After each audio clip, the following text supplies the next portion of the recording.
That doesn't sound right. There you go. SGC here, and we're back finally with a movie review. Jurassic World. Directed by Colin Trevorrow. This is the 4th installment in the Jurassic Park film series. So this movie stars Chris Pratt, Bruce Bryce, Dallas Howard, Nick Robinson, Ty Simpkins, Vincent D'Onofrio, and everyone else check down below. So what's this about? Well, it's the 4th installment, and it's called Jurassic World, so pretty much it's about the Jurassic Park thing. And it's 22 years after the events of Jurassic Park. InGen, the company behind Jurassic Park stuff, has finally opened a fully functional facility called Jurassic World on Isla Nublar, which is the original island. And two brothers, Zach and Gray Mitchell, have been sent there to visit their aunt, Claire Daring, the park's operation manager. And things obviously don't go well, and ensue panic and chaos and death all around, and that's basically the entire film. So what did I think? Well, first off, dinosaurs! Dinosaurs are finally back! I'm even wearing a shirt that tells me that they'll be back. As in, right here. Like, look at that. A Bronchosaurus, I'll be back. But that's, yeah, like dinosaurs! Yes, a finally new generation of kids will know dinosaurs, because when I was growing up, dinosaurs were the bomb and they were amazing. None of this funny business with werewolves, zombies, and vampires and all that stuff, but dinosaurs were the bomb. And I'm really glad that they're back. I'm happy for Jurassic Park to have a 4th installment, and holy crap, it's almost there, or it's the fastest ever to get to 1 billion globally. So clap, clap there. And I am proud of dinosaurs having that supreme reign in the box office. And I really hope that, you know, kids will get more interested in dinosaurs and maybe be doctors or scientists or what have you, and, you know, inspire the new generation! That sort of thing. That's the highlight of this film. And yeah, so what did I not like about this film? Well, the biggest problem for me is that there is a huge dosage of nostalgia here. They pretty much try to remind you of, remember that movie Jurassic Park? Back in the day, it was amazing. It was so crazy. Like, we had these strong characters. We had these kids that were, like, really annoying and just, ugh. And then we have this paleontologist and who's, like, crazy cool. And then we have dinosaurs. Well, they had a nostalgia factor of way too much. As in, they had a lot of scenes that sort of reminisce of the scenes back in Jurassic Park with the two kids being, like, glassed over. And then we have a lot of, like, sort of Easter eggs that is like, hey, Jurassic Park, remember that movie? They even bring up a lot of scenes from the old Jurassic Park, even though it's run down and everything. But it's sort of like, wow, thanks for reminding me that it was so great. And here, it just feels like it didn't want to do its own thing. It had a lot of potential to break apart from what the common stuff that was wrong with the original, as in like the actual dinosaur stuff. They could have improved on that, as in this 22 years, they don't have to, like, you know, be tied down. They can just, like, new stuff, make it more realistic, make it more, like, you know, it's not all about, oh my goodness, dinosaurs, oh, so much in awe, but rather, dinosaurs are dangerous, they're a majestic but dangerous creature sort of thing. Like, they could have went for that route. So there's that. There's the general theme of the movie. And also now we have the characterization. We have the characters, we have the two kids again. This time, instead of a brother-sister duel, we have two brothers, and it's the same thing. One's super keen about the entire park, and the other one's just like, I don't want to be here. And definitely, when I compare the two, I know I'm not supposed to compare, but I do. And because you know, the people brought up the huge nostalgia factors, and like, you know, the two kids in the first one was a lot better because they felt more organic and real, and like, they felt like siblings. Here was just a shoehorn, as in like, I'm just here to check out girls, and my kid brother is kind of crazy with these dinosaurs. And that's basically the entire characterization of these two siblings. And the actual, like, plot stuff, or they tried to do it, was a really, like, throwaway moment, as in, like, we have the kid who was just crazy about the park, and all of a sudden we cut away to Claire, their aunt, and then we cut back to them, and then all of a sudden he's like, oh, I'm so sad.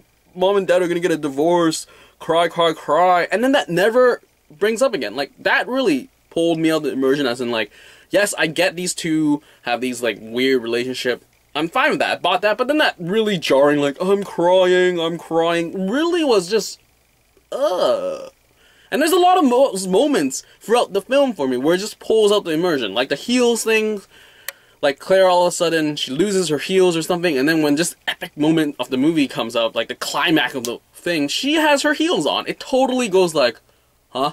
Like, I know foot protection is crucial in these sort of films, and like, you know, you can get poisoned, or you can get, you know, if you cut your feet, you're pretty much screwed in these sort of films. So why not just write in, like, she got a pair of, like, shoes or something?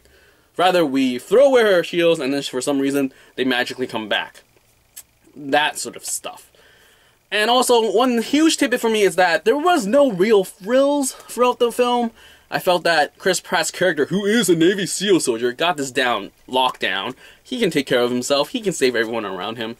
And that just really was jarring as well. Like, I didn't feel that, oh, Chris Pratt might die or might get injured. At the end of the film, he has a scratch on his forehead, and that's it. Like, wow. Like, if he was... This is all story, like, I know it's all story, but I just wish there was more smart writing here. Like, write him in as like an animal trainer or a scientist, and then all of a sudden he does all this crazy stuff because he's a hero, and I would buy it even though it's far-fetched, but I would buy it so much more and feel so much more like connected to this every day. I don't do this every day, but then he's a Navy soldier, and I'm like, okay, you got this. So there's that. But then, I forgot one point, is that the whole training raptors part, I bought it. They made it so it's like a threat, but not really a threat. So that was kind of interesting, and I liked how they did it, because at first when I heard about it, I'm like, these are just going to be super, like, sit, jump, whatever raptors. That just doesn't fly with me, because velociraptors are crazy intense things, and you made them into, like, pets, so... They're not pets here, so that was sort of like a saving grace of this whole new movement thing. And speaking of that, it's an interesting play where they really poke fun at the whole franchise itself. Indominus Rex is named Indominus Rex because it's easier to pronounce, sort of the same way why velociraptors are velociraptors and not the actual name, which I can't pronounce, and they're not actual velociraptors, because velociraptors are like this. And you don't want that to be, like... the danger. But the real name is so hard to pronounce that it totally makes sense that, yeah, we want these cool things, as in, like, this cool thing took this name instead. And this cool thing's name is unpronounceable. The deaths. There's a lot of deaths here that don't feel impactful, as in a lot of random people die. Then we got the Margarita dude, and then we have some crazy intense death scene with one particular character that I'm just like, why did you do this? She's not a villain. And there's, like, no justification for it, as in, like, that's a pretty gruesome death.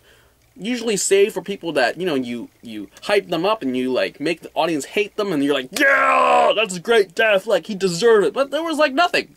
She hardly had a character, and it's like, if I had to base off her character, I'm just like, you know, negligence of children isn't that big of a problem.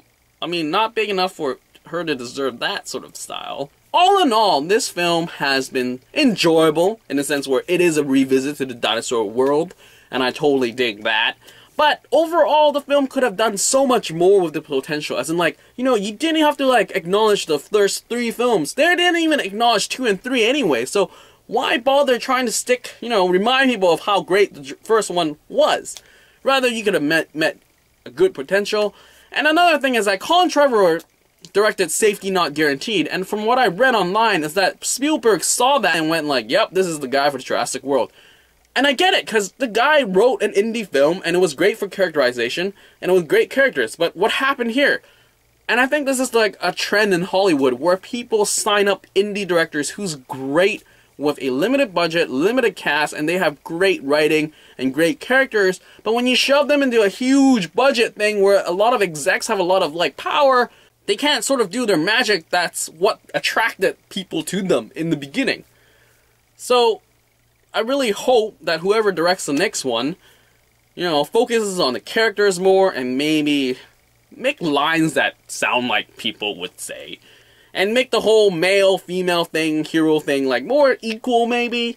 Like, I swear, Claire, she keeps losing clothes, and then all of a sudden she becomes like, look at me, glistering, like, chest. And then I'm like, look, Chris Pratt is just dirty. Like, does he not sweat and you're just sweating a lot? Or did it rain outside? Like that sort of, like, stuff is just immersion broken. But anyway, I'm rambling like I always do. But all in all, Jurassic World, I'm happy that you're close to your 1 billion mark. It means dinosaurs still sell. But I just hope that, you know, the sequel will, like, break new ground. And that's the thing I worry about when it comes to this huge franchise. Like Star Wars Episode 7, I swear, Abrams has said already, so I'm sort of feeling safe about it, that he's not going to play on nostalgia too much. But yes, Jurassic World, you totally play too much on your nostalgia.